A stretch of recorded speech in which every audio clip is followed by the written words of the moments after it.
আমি একটি ছেলেকে ভালোবাসতাম। অনেক ভালোবাসতাম তাকে। আমার ভালোবাসার সরলতার সুযোগ নিয়ে সে আমাকে একদিন ময়নামতি ঘুরতে নিয়ে গেল। ঘুরতে ঘুরতে আমাদের রাত হয়ে গেল। আর এদিকে বাড়িতে আসার জন্য কোনো পরিবহন পাচ্ছিলাম না। বাধ্যতামূলক হয়ে আমরা একটি আবাসিক হোটেলে গিয়ে উঠলাম। আবাসিক হোটেলে আমরা রাতে খাওয়া দাওয়ার পর দুজনে গল্প করতে শুরু করলাম। আমি তাকে বিশ্বাস করতাম। সে আমার একটা ভালো বন্ধু ছিল বটে। কিন্তু গল্প করতে করতে কখন যে দুজনেই ঘুমিয়ে পড়লাম তা টেরই পেলাম না। গভীর রাতে অনুভব করলাম সে আমার সাথে একটা কিছু করার চেষ্টা করছে। তার কিছুক্ষণ পরেই বন্ধুরা, সে আমার সাথে যা করল তা শুনলে তোমাদের মাথা গরম হয়ে যাবে। বন্ধুরা, গল্পটি অনেক অনেক ইন্টারেস্টিং। আশা করি তোমরা পুরো গল্পটি খুব মনোযোগ সহকারে শুনবে। তবে গল্পটি শোনার পূর্বে তোমাদের নিকট আমার ছোট্ট একটি অনুরোধ। তোমরা দয়া করে আমার চ্যানেলটিকে সাবস্ক্রাইব করে আমাকে সাপোর্ট করবা। হ্যালো বন্ধুরা, আমি শিরিন শিলা। বর্তমানে আমার বয়স 30। কিন্তু আজকে আমি তোমাদেরকে যে গঠনটা বলবো তখন আমার বয়স ছিল মাত্র 16 বছর। আমরা 3 বোন। আমার বাবা একটি কারখানাতে চাকরি করত। আমার মা ছিল গৃহিণী।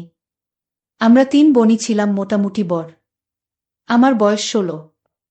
আমার দ্বিতীয় বোনের বয়স ছিল 14। আর আমার তৃতীয় বোনের বয়স ছিল 12। আমরা মোটামুটি পিটি ছিলাম বোনেদের মধ্যে। আমাদের কোনো ভাই ছিল না। বাবা এটাই আমাদের সংসার চালাইত। আর আমিও দেখতে মোটামুটি অনেক সুন্দরী ছিলাম। অনেক সুশ্রী ছিলাম। অনেক স্মার্ট ছিলাম। আমি যখন স্কুলে পড়তাম তখন স্কুলের ছেলেরা আমার দিকে হা করে তাকিয়ে থাকত আর আমার সৌন্দর্য উপভোগ করত। সত্যি কথা বলতে বন্ধুরা, আমার স্কুল লাইফটা ছিল অনেক সুন্দর। অনেক প্রেমের প্রস্তাব পেয়েছি, কিন্তু আমি কারো ফাঁদে পা দেইনি। এভাবেই চলত আমার স্কুল লাইফ। হঠাৎ একদিন একটি ছেলে, আমাদের স্কুলেরই, আমার থেকে 2 ক্লাস উপরে। ছেলেটি দেখতে অনেক হ্যান্ডসাম কিন্তু সহজ সরল। ছেলেটি শুধু আমাকে দেখে হা করে তাকিয়ে থাকে। আমার কাছে তখন মনে হয়েছিল ছেলেটি মনে হয় আমাকে কোনো কিছু বলতে চাইছে। কিন্তু আমি খুব একটা বেশি এদিকে নজর দিতাম না। আমি যখন স্কুল থেকে ছুটির সময় বাড়িতে আসতাম তখন মাঝে মাঝে ছেলেটি আমার পিছে পিছে আসত, কিন্তু কিছু বলতো না। আমি পিছনে ফিরে তাকাতেই ছেলেটি অন্যদিকে তাকিয়ে থাকত। আমার কাছে কেন জানি মনে হয়েছিল ছেলেটি আমাকে কিছু বলার চেষ্টা করছে। আমার যেহেতু কোনো ক্ষতি করছে না, তাই আমি ছেলেটিকে কিছু বলছি না। এভাবেই ছেলেটি প্রায় 1 থেকে 2 মাস আমার পিছু পিছু আসে আর আমাকে কিছু বলার চেষ্টা করে, কিন্তু আমি কোনো সুযোগ দিচ্ছিলাম না। একদিন ছেলেটি আমার নাম ধরে ডাক দিল, বলল, শিলা, তোমার সাথে আমার কিছু কথা আছে। দয়া করে তুমি আমাকে একটু সময় দিবা। আমি বললাম, আমি অনেক দিন ধরে লক্ষ্য করছি আপনি আমাকে ফলো করছেন। আপনার উদ্দেশ্যটা কি? আমাকে একটু বলেন তো দেখি। বন্ধুরা, ছেলেটি আমাদের স্কুলেরই একজন ছাত্র ছিল। আমার চাইতে 2 ক্লাস উপরে সে পড়ত। আমি তার নাম জানতাম। ছেলেটির নাম হচ্ছে সাজ্জাদুল ইসলাম সাজু। ছেলেটি দেখতে অনেক হ্যান্ডসাম, অনেক সুদর্শন, অনেক উঁচা লম্বা। বন্ধুরা, ছেলেটি যখন আমাকে বলল, শিলা, তুমি কি আমাকে একটু সময় দিবা? আমি তোমার সাথে একটু কথা বলতে চাই, যদি তুমি অন্ধকার চর্চা মনে না কর। আমি বললাম, না না। কি বলছেন আপনি? আপনি আমার বড় ভাইয়ের মতো। আপনি আমাদের স্কুলের একজন ছাত্র। হ্যাঁ, আপনি তোমার সাথে কথা বলতেই পারেন। ছেলেটি আমাকে ধন্যবাদ জানিয়ে বলল, শিলা, আমাকে একটু তোমার সাথে কথা বলতে সময় দেওয়ার জন্য তোমাকে অসংখ্য ধন্যবাদ। তারপর ছেলেটি আমাকে বলল, শিলা, তুমি কি জানো, তোমার সাথে কথা বলার জন্য, তোমাকে একটু দেখার জন্য আমি প্রতিদিন এই একই রাস্তায় তীর্থের কাকের মতো দাঁড়িয়ে থাকতাম। কখন তোমার সাথে একটু কথা বলবো, কখন তোমাকে একটু দেখতে পাবো। আমি বললাম, জবি, আমি জানি আপনি আমাকে ফলো করছেন। আপনি আমাকে দেখার জন্য আমার পিছু পিছু হাঁটেন প্রতিদিন। এখন দয়া করে বলুন তো, আপনার উদ্দেশ্যটা কি? ছেলেটি যখন আমার সাথে কথা বলছিল তখন তার দুইটি হাত পিছনের দিকে রেখেছিল। আমি বুঝতে পারছিলাম না ছেলেটির হাতের মধ্যে কি এমন জিনিস রয়েছে যেন পিছন দিক থেকে আড়াল করে রাখছে। আমি মনে মনে এসব কিছু ভাবছিলাম। ঠিক এই মুহূর্তে ছেলেটি পিছন দিক থেকে একটি তাজা গোলাপ ফুল আমার দিকে এগিয়ে বলল, শিলা, আমি তোমাকে অনেক ভালোবাসি, কিন্তু আমি কখনো তোমাকে বলতে পারতেছিলাম না। তোমার কাছে আসলেই আমি যেন কেমন আনইজি ফিল করি। আমি ছেলেটিকে বললাম, আপনি যে আমাকে ভালোবাসেন, আমাকে চান, তা আপনার আচরণ থেকেই আমি বুঝতে পেরেছিলাম। আর তাছাড়াও আপনারা অনেক বড়লোক। আপনার বাবা অনেক টাকা পয়সার মালিক, ব্যবসা বাণিজ্য সবকিছুই আছে। কিন্তু আমার বাবার তো কিছুই নেই। আমার বাবা সামান্য একটা ফ্যাক্টরিতে চাকরি করে। যে কয় টাকা পায় তা দিয়ে আমাদের কোনো রকম সংসার চলে। আপনার সাথে আমার যায় না। আপনি দয়া করে আমাকে ক্ষমা করে দিন। ছেলেটি আমার কথা শুনে আমাকে বলল, শিলা, আমি তোমাকে ভালোবাসি। আমি তোমার বাবার টাকা পয়সা, অর্থসম্পদ, পারিবারিক অবস্থা এসব কিছুকে ভালোবাসি না। তোমাকে আমার ব্যক্তিগতভাবে ভালো লাগে। শিলা, ভালো লাগা আসে মন থেকে। আমি সত্যিকার অর্থে মন থেকে তোমাকে ভালোবাসি। আমি কথা দিলাম শিলা, আমি কোনোদিন তোমার ভালোবাসাকে অসম্মান করব না। তুমি আমার ভালোবাসাকে ফিরিয়ে দিও না শিলা। তোমার ভালোবাসার কাছে আমি অসহায়। ছেলেটির এরকম মিষ্টি মিষ্টি কথা শুনে আমার আবেগী মনকে হার মানাতে পারলাম না। ছেলেটির প্রতি আস্তে আস্তে দুর্বল হয়ে যেতে শুরু করলাম। ছেলেটির মুখে এত মিষ্টি মিষ্টি কথা, যে কথা আমার হৃদয় ছুঁয়ে গিয়েছিল।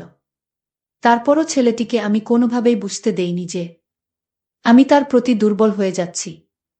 আমি মনে মনে ভাবতে লাগলাম, বড়লোকের ছেলে আজকে ভালোবাসার অভিনয় করে আমার সর্বনাশ করে, তারপর চলে যাবে। কোনোভাবেই তাকে ভালোবাসা যাবে না। তারপর আমি মনে মনে ভাবলাম, ছেলেটিকে কিভাবে আমার কাছ থেকে বিদায় করা যায়, আমার পিছন থেকে তাকে সরিয়ে দেওয়া যায়। মনে মনে চিন্তা করতে লাগলাম, এমন কিছু করতে হবে যাতে তার মনে কষ্ট না পায়, আর এমনিতেই সে আমার কাছ থেকে সরে যায়। আমি বললাম, দেখো সাজু ভাই, তুমিও যেমন আমাকে ভালোবাসো, ঠিক আমাকেও একটি ছেলে এরকম ভালোবাসে। সে তোমার আগেই আমার জীবনে এসেছে। এখন আমি কি করব সাজু ভাই? আমাকে একটা বুদ্ধি দাও, একটা পরামর্শ দাও। আমি তো তোমার জন্য ওই ছেলেটিকে ঠকাতে পারি না। আমি যখন অন্য একটি ছেলেকে ভালোবাসি বললাম তাকে পরীক্ষা করার জন্য, তখন আমি দেখতে পেলাম সাজু ভাইয়ের মুখটা একেবারেই মলিন হয়ে আছে। তার ভেতর থেকে যেন কোনো কথাই বের হচ্ছে না। সে ভেতরে ভেতরে পড়ে যেন ছাই হয়ে যাচ্ছে। কিছুক্ষণ পর ছেলেটি একটি দীর্ঘশ্বাস নিয়ে বলল, মনে হয় বিধাতা ভাগ্যে তোমাকে আমার কপালে রাখিনি। তা না হলে তোমার সাথে আগে আমার কেন দেখা হলো না? বা তুমি কেন আগে আমার নজরে পড়লে না? তোমার সৌন্দর্য আমার চোখের মধ্যে, ওই ছেলেটির আগে কেন ধরা পড়ল না? এই বলে ছেলেটি নিজের মাথার চুল নিজের টেনে টেনে ছিঁড়ার প্রত্যয় দেখাচ্ছিল। আর আমাকে বলল, শিলা, তুমি যদি অন্য কাউকে তোমার মনে জায়গা দিয়ে থাকো তাহলে আমার কোনো আপত্তি নেই, কিন্তু তোমার প্রতি আমার একটি ছোট্ট অনুরোধ থাকবে। প্রেমিক হিসেবে নয়, বন্ধু হিসেবে হলেও তোমার মনে আমাকে একটু স্থান দিবা। আমি যদি তোমার বন্ধু হতে পারি তাহলেই আমি আমার জীবনটাকে ধন্য মনে করব। আমি বললাম, বড় ভাই, ছেলে মেয়ে কখনো বন্ধু হতে পারে না। বন্ধুত্বের মধ্যে তারা ভিন্ন কিছুর স্বাদ খোঁজে। আমাকে মাফ করে দিয়েন। এই বলে ছেলেটির কাছ থেকে আমি চলে আসলাম। ছেলেটি কেবল আমার দিকে ফেল ফেল করে তাকিয়ে রইল, অসহায়ের মতো হয়ে।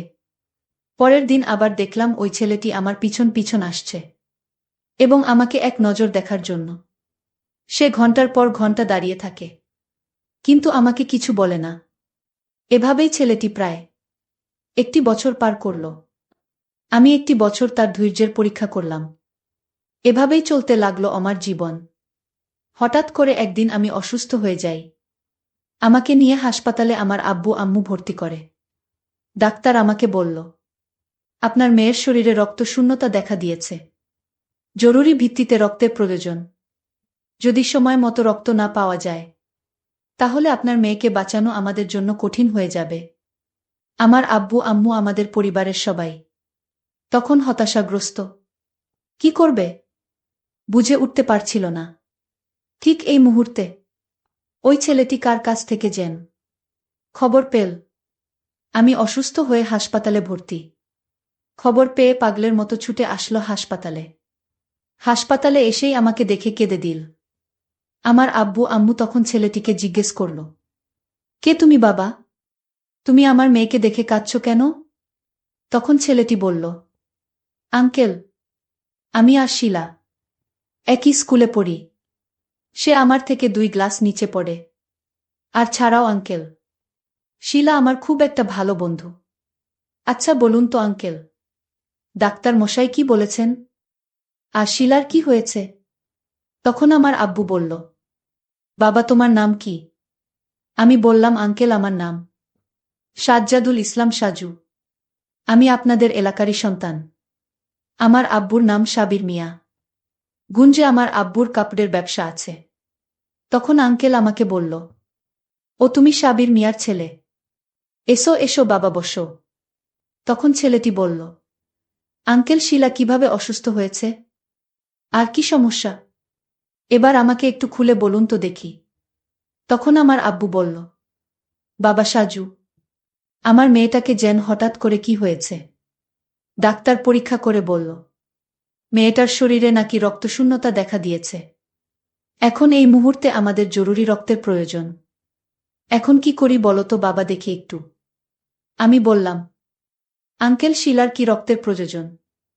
তারপর আমার আব্বু একটা রক্তের গ্রুপ তাকে ছেলেটি কি বলল। ছেলেটির বলল, আঙ্কেল, আপনি কোনো চিন্তা করবেন না। আমার রক্তের গ্রুপ শিলার সাথে মিল আছে। আপনি খুব তাড়াতাড়ি ডাক্তারকে বলেন আমার এখান থেকে রক্ত নিয়ে তাকে বাঁচাতে। ছেলেটির কথা শুনে বাবা খুব সাহস পেলেন। খুব তাড়াতাড়ি ডাক্তারকে বললেন, ডাক্তার মশাই, আমি রক্তের সন্ধান পেয়েছি। আপনি ওই ছেলেটির কাছ থেকে খুব দ্রুত রক্ত নিয়ে আমার মেয়েটিকে বাঁচান। তারপর ডাক্তার মশাই ওই ছেলেটির কাছ থেকে রক্ত নিয়ে আমাকে বাঁচালেন।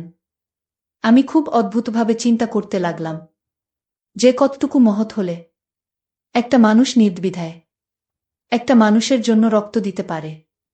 ছেলেটির প্রতি আস্তে আস্তে আমি দুর্বল হয়ে যেতে শুরু করলাম। আর মনে মনে আমি খুব অনুশোচনায় ভুগছিলাম। কারণ ছেলেটি 1 মাস 2 মাস নয়, পুরো 2টি বছর আমার পিছনে ঘুরঘুর করেছে। কতই না কষ্ট পেয়েছি, কতই না কষ্ট আমি তাকে দিয়েছি। অথচ ছেলেটি আমাকে সত্যিকার অর্থে ভালোবাসে। যে ভালোবাসার প্রতিদান স্বরূপ আমি আজকে পেয়েছি। তার জীবনের রক্তবিন্দু দিয়ে সে আমাকে বাঁচিয়েছে। এসব ভাবতে ভাবতে নিজের প্রতি ঘৃণা করতে শুরু করলাম। যে একজন এত ভালো মানুষকে কিভাবে আমি এত কষ্ট দিতে পারলাম। তারপর ছেলেটির প্রতি আমি আস্তে আস্তে ভালোবাসার বন্ধনে আবদ্ধ হতে শুরু করলাম। সে আমাকে অনেক ভালোবাসত বিধায় সে আমার জন্য অনেক কিছু করেছিল। একদিন ছেলেটিকে আমার সমস্ত কষ্ট সবকিছু তার কাছে শেয়ার করলাম। বললাম যে, এতদিন আমি তোমাকে যে অভিনয়টা করেছিলাম, সত্যিকার অর্থে আমার তেমন কোনো ভালোবাসার মানুষ ছিল না। আপনি বড়লোকের ছেলে, যে জন্য আপনাকে আমি সব সময় ইগনোর করতাম। সব সময় আমি তোমার কাছ থেকে দূরে থাকতাম। কারণ বড়লোকের ছেলেরা ভালো হয় না। আমার এক বান্ধবী বড়লোকের ছেলের সাথে প্রেম করত। তারপর তার সর্বনাশ করে চলে গিয়েছে। সেই থেকে আমার সমস্ত বড়লোকের ছেলেদের প্রতি ঘৃণা জন্মেছে। কিন্তু এখন আমি বুঝতে পেরেছি যে সমস্ত বড়লোকের ছেলেরাই খারাপ হয় না। কিছু কিছু বড়লোকের ছেলেরা অনেক ভালো হয়, যার বাস্তব উদাহরণ আপনি নিজে। আপনাকে ভালোবাসতে আমার আর কোনো আপত্তি নেই। সে আমার ভালোবাসা পেয়ে মনে হলো স্বর্গ হাতে পেয়েছে। সে খুব উৎফুল্লিত হয়ে তার আবেগ প্রকাশ করতে লাগল। এভাবে তার সাথে আমার প্রেম শুরু হয়ে গেল।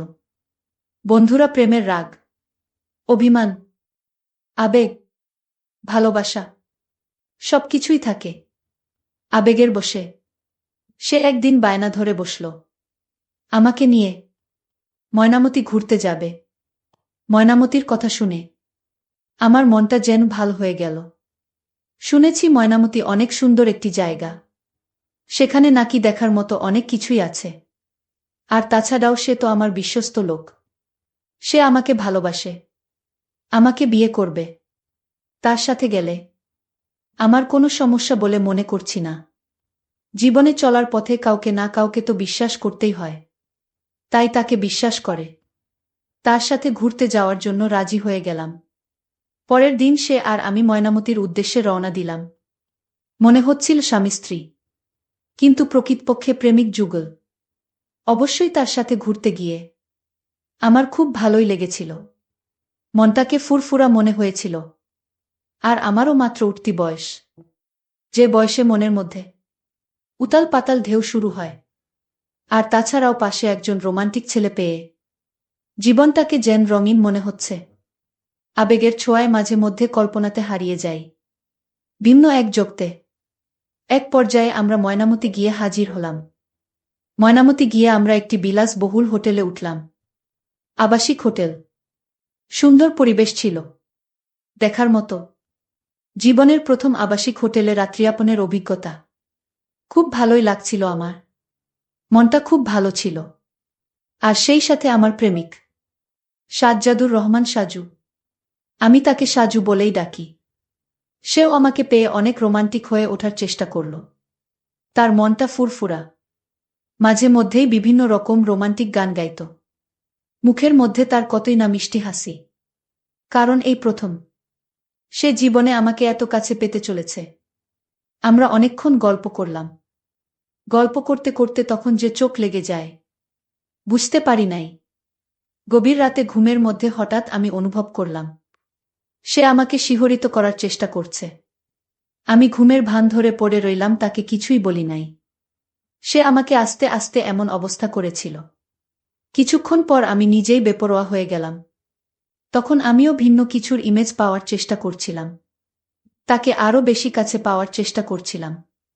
মনের আবেগ পরিপূর্ণ ছড়িয়ে চিঠিয়ে যেন আগুন হয়ে গিয়েছিল দুটি হৃদয়।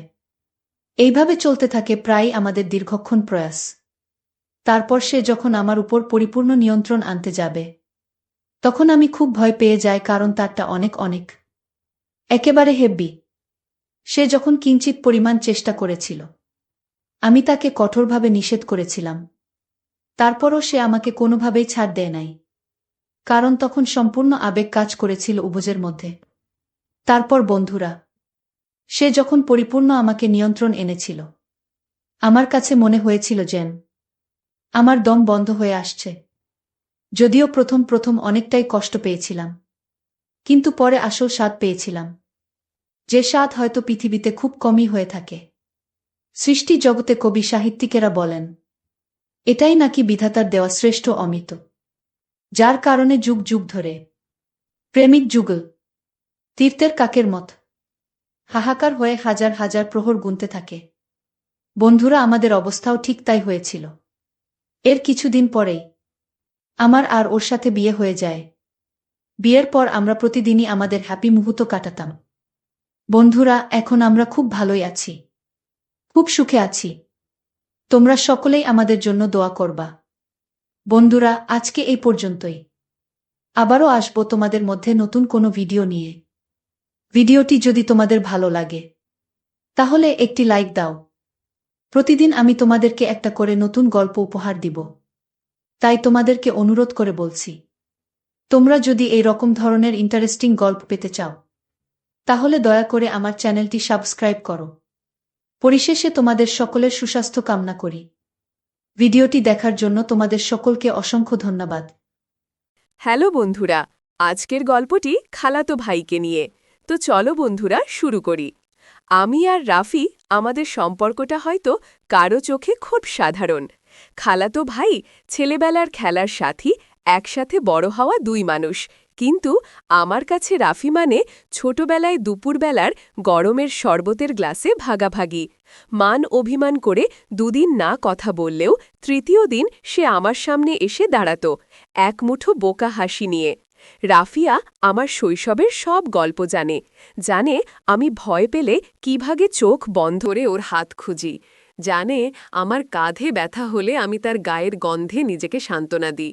তবুও ও আমাকে কখনো অন্য চোখে দেখেছে কি আমি জানি না, কিন্তু আমি জানি এখন যখন ও দূর থেকে তাকায় আমার বুক কাঁপে। আমি চোখ নামিয়ে ফেলি, কিন্তু মন চায় ওর দৃষ্টি যেন কিছুক্ষণ আর না সরিয়ে নেয়। গত সপ্তাহে রাফি দেশে ফিরেছে ৩ বছর পর। এই কদিনে ও যেন আরও পরিণত হয়ে গেছে। চোখে গভীরতা, গলায় ভারী সুর আর হাঁটার মধ্যে এক অদ্ভুত নিশ্চয়তা। ও আমাকে দেখে বলল, আরিবা, তুই তো পুরো বদলে গেছিস। আমি হেসে বললাম, তুইও তো। কিন্তু আমি তো জানি আমি বদলাইনি, শুধু ওকে দেখার চোখটা বদলে গেছে। ওর হেসে তাতানো, মজা করে খোঁচানো কিংবা রাতে ছাদে উঠে একসাথে আকাশ দেখা, সবই যেন হঠাৎ নতুন লাগে। আমি নিজেই নিজের মনের কাছে ধরা খাই। এই মানুষটাকে আমি খালাতো ভাই হিসেবে ভাবতে পারি না আর। এক সন্ধ্যার কথা, বাড়ির সবাই তখন নিচে রান্নাঘরে আর আমরা ছাদে। ও হঠাৎ বলল, তুই জানিস, তোকে ছাড়াও আমার সব স্মৃতি ফাঁকা ফাঁকা লাগে। তোর হাসি, ওটা আমার সবচেয়ে প্রিয় কি? আমি চুপ করেছিলাম। ওর দিকে তাকাতে ভয় লাগছিল। হঠাৎ করে ওর ফোনে কারো কল এলো। ও উঠে চলে গেল। আমি একা দাঁড়িয়ে থাকলাম, কিন্তু বুকের ভেতরে তখনও বাজছিল ওর কথাগুলো। কি তোর হাসি, ওটাই আমার প্রিয়। আমার ভাবছিলাম, এটা কি শুধুই ভালো লাগা, নাকি ওর মধ্যে আমার জন্য সত্যি কিছু আছে, নাকি ও ঠিকই বলেছে আমি শুধু খালাতো বোন আর কিছু না। তবুও আমার চোখ বলছে আমি ওর দিকে আর আগের মতো তাকাতে পারছি না এখন। রাফির চোখে চোখ পড়লেই বুক ধুকভুক করে ওঠে। তাই আমি বলছি না কিছু, কিন্তু আমার চুপ থাকা মানে এই নয় যে ভালোবাসি না, বরং হয়তো অনেক বেশি ভালোবাসি বলেই চুপ আছি। বিকেল থেকে আকাশে মেঘ জমেছিল। সন্ধ্যার ঠিক আগে বিদ্যুৎ চলে গেল। বাড়ির সবাই তখন নিচে রান্নাঘরের কাছাকাছি। কেউ টর্চ ধরছে, কেউ মোম খুঁজছে, আর আমি উঠে এলাম বারান্দায়, চুপচাপ বসে থাকলাম। হঠাৎ পাশে এসে দাঁড়ালো রাফি। কোনো শব্দ নেই, শুধু নিঃশ্বাস আর হালকা বাতাসে দুজনের শরীর কাছাকাছি হয়ে ওঠে। চাঁদের আলো, ওর মুখটা হালকা দেখা যাচ্ছে। আমি তাকিয়ে থাকি, হয়তো একটু বেশিক্ষণ। রাফি ধীর গলায় বলল, এই অন্ধকারে তোর চোখের ভেতর একটা আলো দেখি। আরিবা যেন অনেক কিছু বলিস, কিন্তু ঠোঁটে আনিস না। গিয়ে আমি থমকে গেলাম। নিঃশ্বাস ঘন হয়ে আমি বললাম, না কিছু। আমার মন বলতে লাগল, তুই আজ ঠিক বলেছিস রাফি, আমি কিছুই বলি না। কিন্তু আমার চুপ থাকাটাও যে তোকে নিয়েই। আমার চুল হালকা বাতাসে উড়ে গিয়ে ওর কাঁধে পড়ে। রাফি ওটা আলতো করে সরিয়ে দেয়, কিন্তু ওর আঙুল আমার গালের পাশে আটকে থাকে একটু বেশি সময়। তোর এই গায়ের গন্ধ আমাকে অদ্ভুত শান্ত করে দেয় আরিবাগু। আমি নিঃশব্দে ওর দিকে তাকাই। আমার ঠোঁট শুকিয়ে আসে, গলা দিয়ে কিছুই বের হয় না, কিন্তু শরীরটা কাঁপে না, বরং এক অদ্ভুত কষ্টে নরম হয়ে যায়। মনে হচ্ছিল এই মুহূর্তে ও যদি আমার হাত ধরে আমি কিছু বলবো না, কারণ এই স্পর্শ, এই নীরবতা, এটাই ভালোবাসার সবচেয়ে পবিত্র রূপ। সেই রাতে হঠাৎ ঝড় উঠেছিল, আকাশ যেন কাঁদছিল অঝরে। বাড়ির চারদিক আধারে ঢাকা, বাতাসে জানালার পর্দা উঠছিল। আমার ঘরের কাছে বৃষ্টির ফোঁটা পড়ছিল, একটার পর একটা, একদম যেন মন কাঁদে, যেমন ঠিক তেমন। আমি ঘরের কোণে বসে বাইরে তাকাচ্ছিলাম। তখনই দরজায় ঠকঠক শব্দ। রাফি চোখে জল। না, বৃষ্টির ফোঁটা বুঝে উঠতে পারিনি। বাইরে খুব ঝড় হচ্ছে, নিচে আলো নেই। তুই ভয় পাবি ভেবেই এলাম গো। আমি তাকিয়ে রইলাম, কিছু বললাম না। রাফি ভেতরে এসে চুপচাপ বসে, আমার পাশেই নিঃশব্দে, নিঃসঙ্গ রাতে শুধুই দুটো নিঃশ্বাস পাশাপাশি চলতে থাকে। আমার পায়ের পাশে ওর পা ছুঁয়ে যায়। আমরা কেউ ছড়াই না, বাতাসে আমাদের পোশাক একটু ভিজে আছে। সেই মরম কাপড় ছুঁয়ে যাচ্ছে শরীর আর মনের ভিতরে এক অদ্ভুত উত্তাপ জন্ম নিচ্ছে। রাফি হঠাৎ আস্তে করে বলে, তুই জানিস, আমার মনের সবটুকু জায়গায় শুধু তুই আছিস। এই রাত্রি যেমন নিঃশব্দ, তেমনি আমার ভালোবাসাও নিঃশব্দ, কিন্তু গভীর, পবিত্র আর অবিচলক। আমার গা দিয়ে কাঁপুনি চলে যায়। আমি ওর দিকে তাকিয়ে বলি, না কিছু, শুধু একবার ওর হাতে নিজের আঙুলগুলো রাখি ধরা। নয় বাধা নয়, শুধু পাশে থাকা, কাঁপতে থাকা আর এক চুমু। নয় চোখে রেখে যাওয়া দীর্ঘ দৃষ্টিরাত। তখন অনেকটা পেরিয়ে গেছে বাড়ির সব বাতি নিভে গেছে, শুধু ছাদে বসে আছি আমি। হঠাৎ পেছন থেকে ধীর পায়ে রাফি এলো, একদম নীরব, কিন্তু ওর উপস্থিতি বুঝতে একটু সময় লাগল না। আমি তাকিয়ে বললাম, তোর কি যেন বলার ছিল, বলছিলি না তো? ও বসে পড়ল আমার পাশে। চাঁদের আলো ওর চোখে যেন একটা রূপালি কান্নার মতো ঝলমল করে উঠল। রাফি নিচু গলায় বলল, তুই জানিস আমি জীবনে কখনো কারোর জন্য থামিনি, কিন্তু তুই যদি আজ বলিস, তুই যদি একবার চোখ তুলে বলিস, আমি সব কিছু ছেড়ে তোর পাশে থেকে যাব, কারণ তুই শুধু আমার খালাতো বোন না, তুই আমার একমাত্র বিশ্বাস, ভালোবাসা আর ঘর। ও আমার হাত ওর হাতে রেখে ও বলল, এই আঙ্গুলগুলো একবার যদি আমার হাত ধরে, আমি পুরো পৃথিবীকে ভুলে যেতে পারি। গিয়ে আমার বুক ধক ধক করতে লাগল। আমি জানি এই মুহূর্তে একটা ভুল সিদ্ধান্ত হয়তো সম্পর্ক নষ্ট করে দেবে, তবুও চুপ করে ওর কাঁধে মাথা রাখি। ও আর কিছু বলে না, আমার চুলে আঙুল চালায় নিঃশব্দে। শুধু শরীর না, মনের ভেতর দিয়ে যেন ঢেউ বয়ে যায়। একটা সম্পর্ক গড়ে উঠছে ধীরে, নরম কিন্তু শক্ত হয়ে। সন্ধ্যা নেমেছে, বাড়ির উঠোনে আলোর রেখা আর অন্ধকার মিশে এক অদ্ভুত নিস্তব্ধতা তৈরি করেছে। আমি একা বসে আছি। আজ সারাদিন বাবা মা বিয়ের কথা বলছিলেন, কিন্তু আমার বুকটা বারবার ধক করে উঠছে। রাফির সাথে আজ সারাদিন দেখা হয়নি। ঠিক তখনই আমি যখন ভেতরে যাচ্ছিলাম, পেছন থেকে গলা ভেসে এলো, তুই চুপ থাকলে আমি চলেও যাব চিরতরে। খুঁ। আমি দাঁড়িয়ে পড়লাম। রাফি ধীরে ধীরে আমার সামনে এসে দাঁড়াল, চোখে এক ধরনের ভয়, অভিমান আর ভালোবাসা একসাথে। তোর চোখে আমি অনেক কিছু দেখি আরিবা, কিন্তু তুই কখনো বলিস না কিছু। তুই একবার শুধু বল, তুই চাইস আমি থাকি? আমি যাব না, তুই বলিস না কিছু।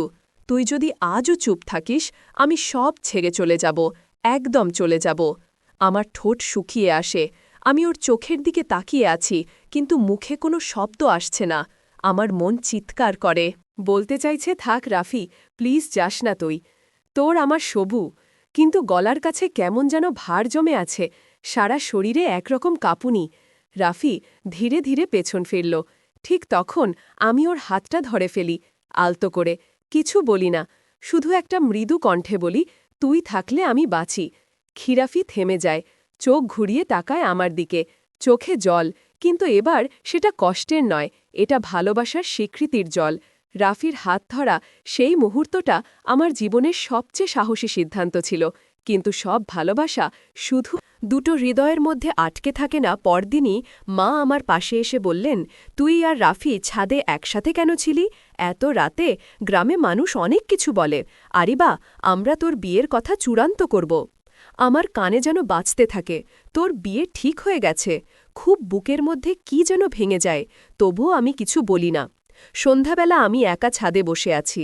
রাফি আসে, চোখে লাল ছায়া, হয়তো না ঘুমানো, হয়তোবা কান্না। তোর বিয়ের কথা শুনলাম, তুই কিছু বলবি না? আমি মাথা নিচু করে থাকি।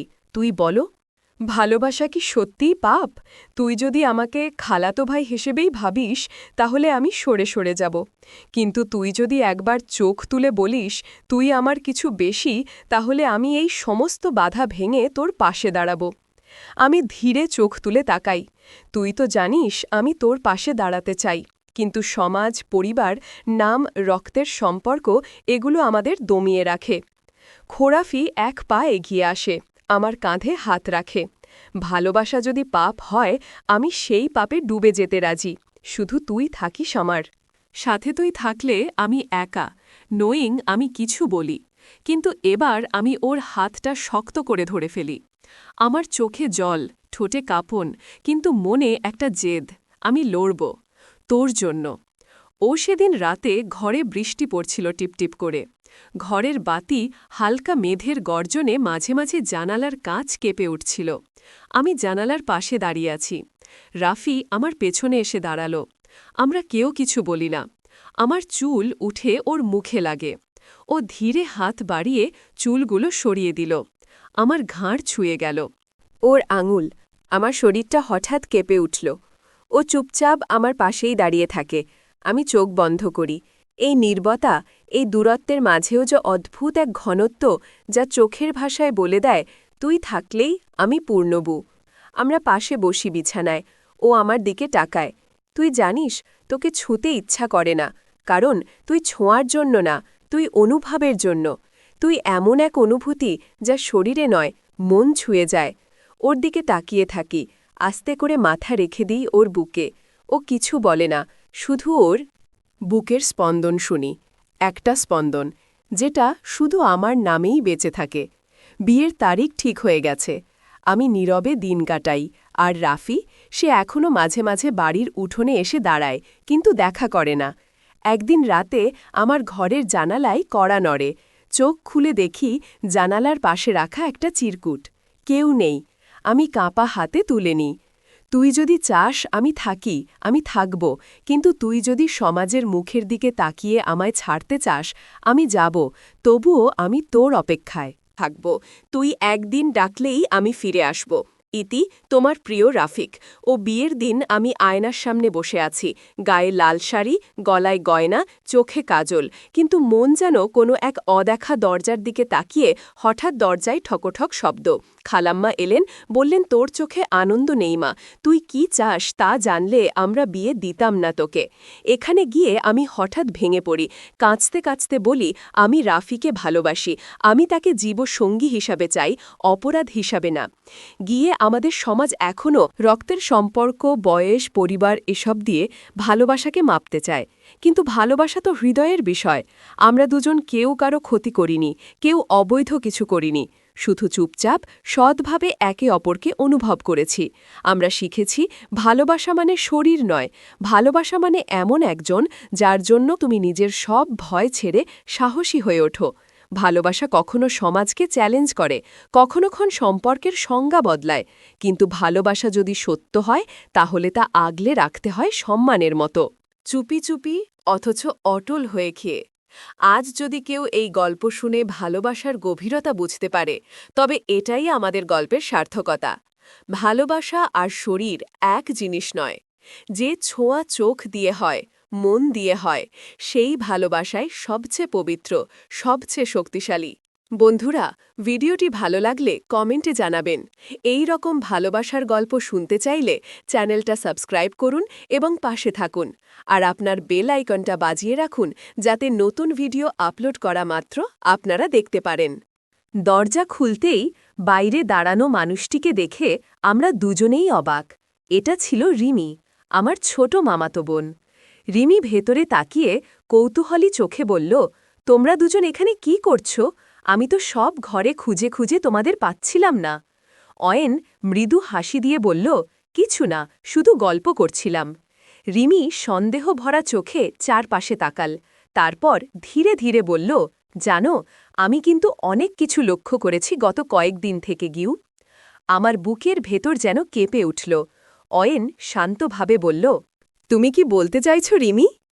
রিমি হঠাৎ একটু হেসে বলল, সব বলবো, তবে এখন না, সময় এলে বলবো। বুগু, আমরা তিনজন একসাথে বসে খেলা শুরু করলাম। খেলার মাঝে অয়েন মৃদু হাসি দিয়ে বলল, তোমাদের সাথে খেলতে পারা আমার জন্য একটা সুখের সময়। ছোট ছোট এই মুহূর্তগুলোই তো জীবনের সেরা স্মৃতি। ঘুরিমি হেসে উত্তর দিল, হ্যাঁ, কখনো কখনো শুধু খেলা আর হাসির মাঝেই আমাদের বন্ধুত্বের গভীরতা বোঝা যায়। আমি হাত বাড়িয়ে অয়েনের হাত ধরলাম। জানো, অয়েন, তুমি থাকলে এই মুহূর্তগুলো আরও বিশেষ হয়ে ওঠে। হ্যালো বন্ধুরা, আজকের গল্পটি খুব মজার হতে চলেছে, তাই শুরু করার আগে একটি লাইক, কমেন্ট ও শেয়ার করে পাশে থাকবেন, যাতে মেয়েদের সম্পর্কে বেশি বেশি জানতে পারেন। তো বন্ধুরা, সেদিনের পর থেকে অয়েনকে আমি যেন নতুন করে দেখতে শুরু করলাম।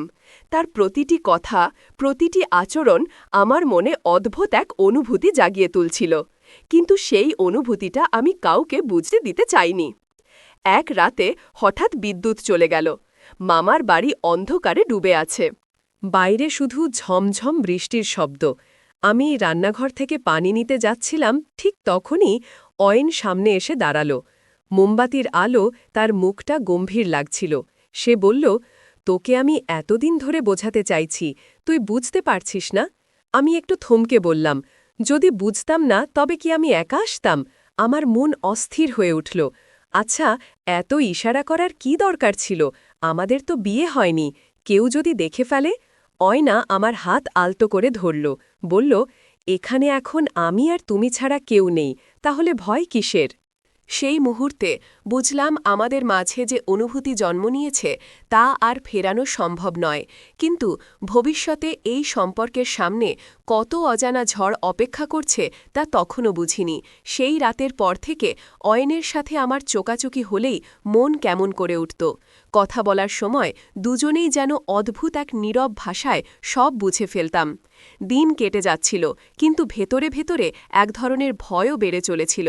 গ্রামের বাড়ি সবাই কাছের মানুষ, আর আমরা দুজন জানি আমাদের এই অনুভূতি যদি কারো চোখে পড়ে তাহলে কি হবে তা কেউ বলতে পারবে না।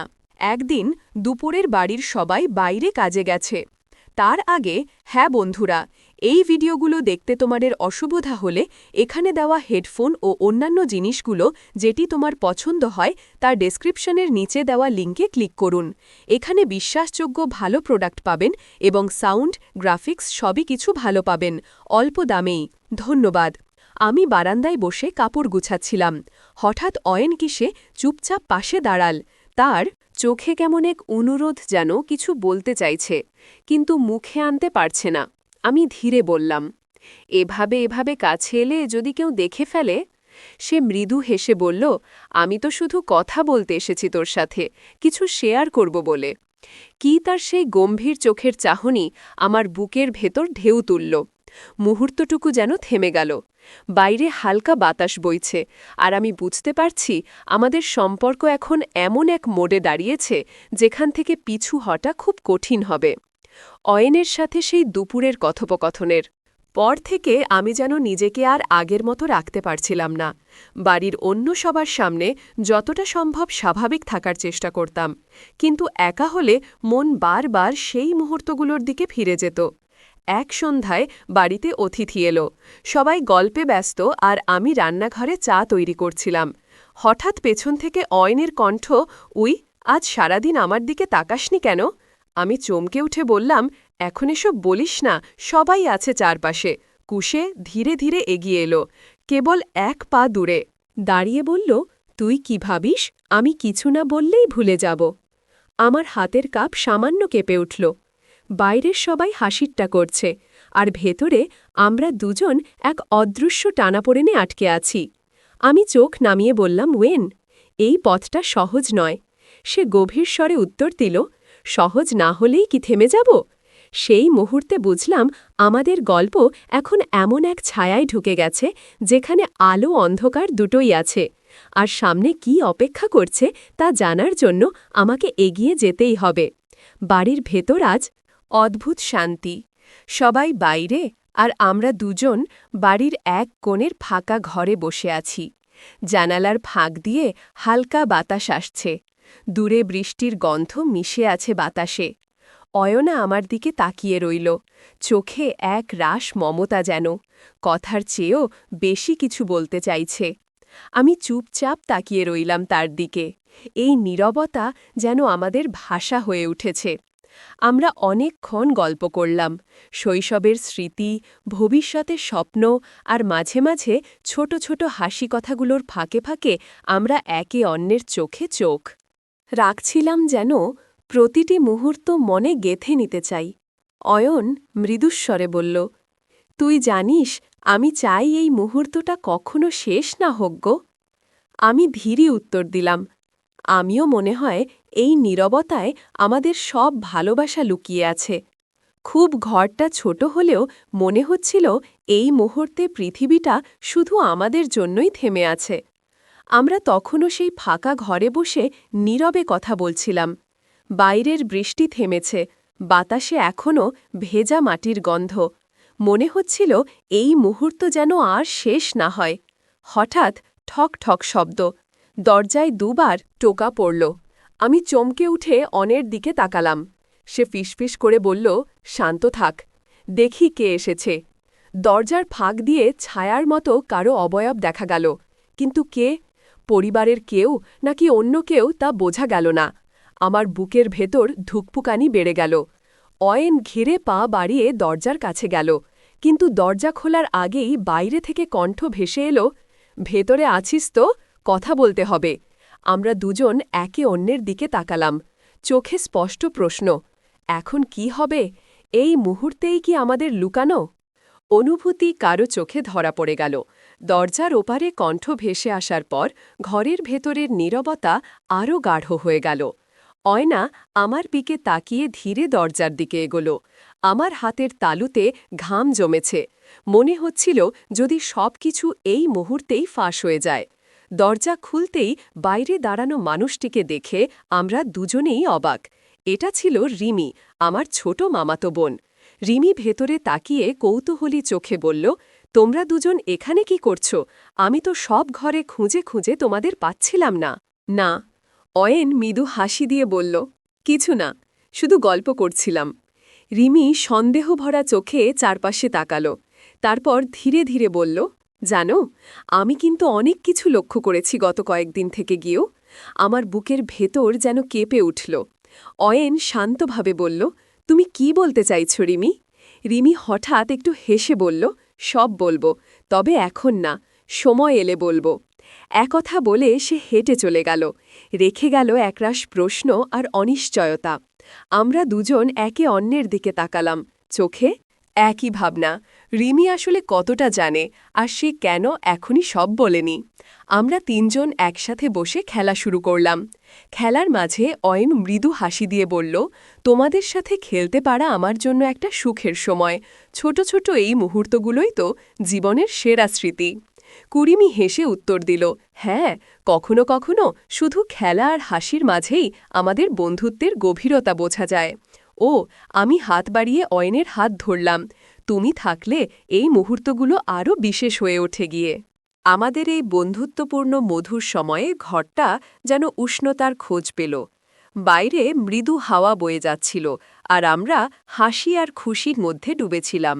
রাতের খাবারের সময় হয়ে এসেছে। আমরা সবাই একসঙ্গে টেবিলের চারপাশে বসলাম। রিমি হাসি মুখে খাবারের থালা সাজাচ্ছিল, আর অয়েন আর আমি মনোযোগ দিয়ে সাহায্য করছিলাম।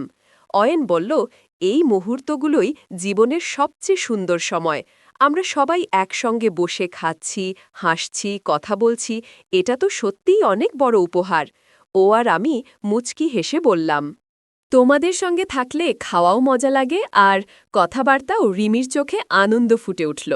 ভালোবাসা আর খাওয়ার সঙ্গে মজা মজা দুইটাই একসাথে থাকলে জীবনটা সুন্দর হয় গিয়ে।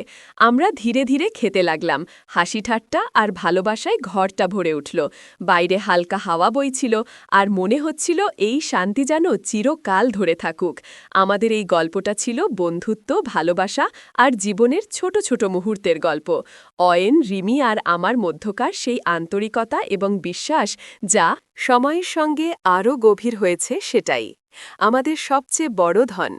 জীবনে অনেক উত্থান পতন আসবে, কিন্তু এই সম্পর্কের বন্ধন অটুট থাকবে।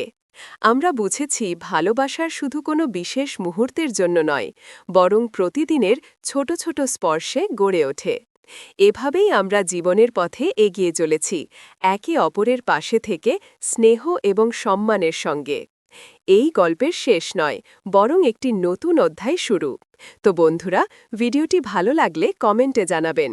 এই রকম ভালোবাসার গল্প শুনতে চাইলে চ্যানেলটা সাবস্ক্রাইব করুন এবং পাশে থাকুন, আর আপনার বেল আইকনটা বাজিয়ে রাখুন, যাতে নতুন ভিডিও আপলোড করা মাত্র আপনারা দেখতে